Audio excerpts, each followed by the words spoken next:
নমস্কার, পিয়ালির সংসারে আপনাদের প্রত্যেককে স্বাগত। আজকে আমি যে রেসিপিটা নিয়ে এসেছি সেটা বাচ্চা থেকে বড় সবার খুব পছন্দের। এটি হলো একটি হেলদি রেসিপি, টিফিন, ব্রেকফাস্ট কিংবা ডিনারের জন্য খুবই উপযোগী। তো শুরু করা যাক আজকের আমার এই রেসিপিটি, ছাতুর পরোটা। আমি একটি বোলে পরিমাণ মতো ছাতু নিলাম। তারপর ওর মধ্যে আমি একটা পেঁয়াজ কুচি করে রেখেছিলাম একদম ছোট ছোট করে, সেটা দিলাম। কয়েকটা রসুন কুচি দিলাম, আর একটু আদা কুচি করে রেখেছিলাম সেটাও দিয়ে দিলাম। সঙ্গে 2-3টে কাঁচা লঙ্কা কুচিও দিলাম। তারপর একটু জোয়ান আমি হাতে ঘষে ওই জোয়ানটাও দিয়ে দিলাম।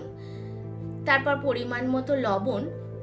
আর এর মধ্যে যেটা সব থেকে দরকারি সেটা হলো অনেকে লেবুর রস দেয়, আপনারা দিতে পারেন। আমি এখানে আচারের মশলা দিয়েছি। লেবুর রস দেওয়ার পরও যদি একটু আচারের মশলা দেওয়া যায় তাহলে সেন্টটা কিন্তু খুব ভালো হয়। তারপর আমি খুব ভালোভাবে মেখে নিচ্ছি। আমি এখানে মাখার সময় একটু জল দিচ্ছি, জল দিয়ে মাখছি। তাহলে যেহেতু ছাতু খুব ড্রাই, পুর দেওয়ার পর যখন বেলা হয় যদি জল না দেওয়া হয় ফেটে যাওয়ার চান্স থাকে, তাই আমি একটু জল দিয়ে ভালো করে মেখে নিলাম। এরপর আরেকটা বলে আমি পরিমাণ মতো আটা নিলাম। এখানে আমি ময়দার ব্যবহার করিনি, আমি আটারই ব্যবহার করেছি। ওর মধ্যে একটু লবণ আর 1 চামচের মতো আমি রিফাইন তেল দিয়েছি। দিয়ে যেমনি আটা মাখে সেরকমভাবেই আমি মেখে নিলাম। আটাটা মেখে আমি 10-15 মিনিটের জন্য ঢেকে রেখে দিলাম।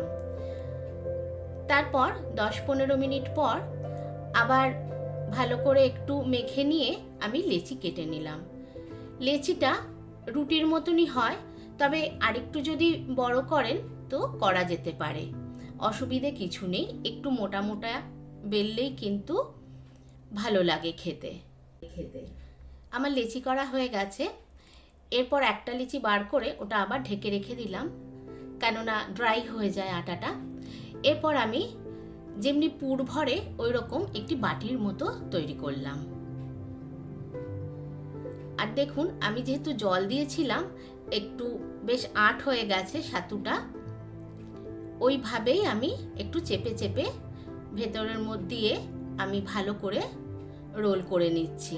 বন্ধ করে দিলাম।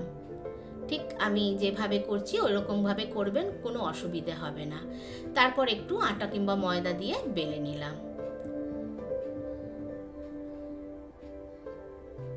দেখুন, বেলাটা আমার কিন্তু কোনো ভেতর থেকে বেরিয়ে যাচ্ছে না, সুন্দরভাবে বেলাটা হচ্ছে।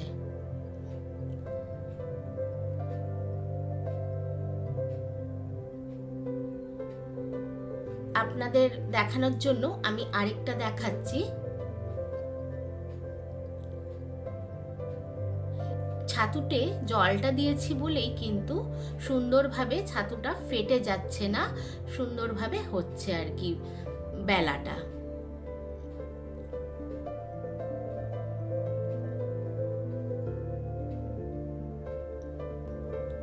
লাইক, শেয়ার, কমেন্টস আর সাবস্ক্রাইবের মাধ্যমে আপনাদের সহযোগিতা আমার একান্ত প্রয়োজন।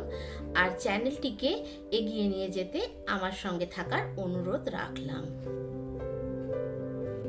এই ছাতুর পরোটার সঙ্গে তেমন কিছু লাগে না, টক দই দিয়ে সার্ভ করা যায় আমি যেভাবে করেছি। আর না হলে আপনারা সস কিংবা আচার দিয়েও খেতে পারেন। আর একান্ত যদি সেটা না হয় তাহলে তো আমাদের চিরাচরিত বাঙালিদের আলুর তরকারি আছেই। বেলা হয়ে গেলে চাটু গরম করে পরোটাটা দিয়ে দিলাম। এরপর যেমনি আমরা পরোটা ভাজি সেরকমই ভেজে নিলাম, তবে আমি এখানে ঘি দিয়ে ভেজেছি।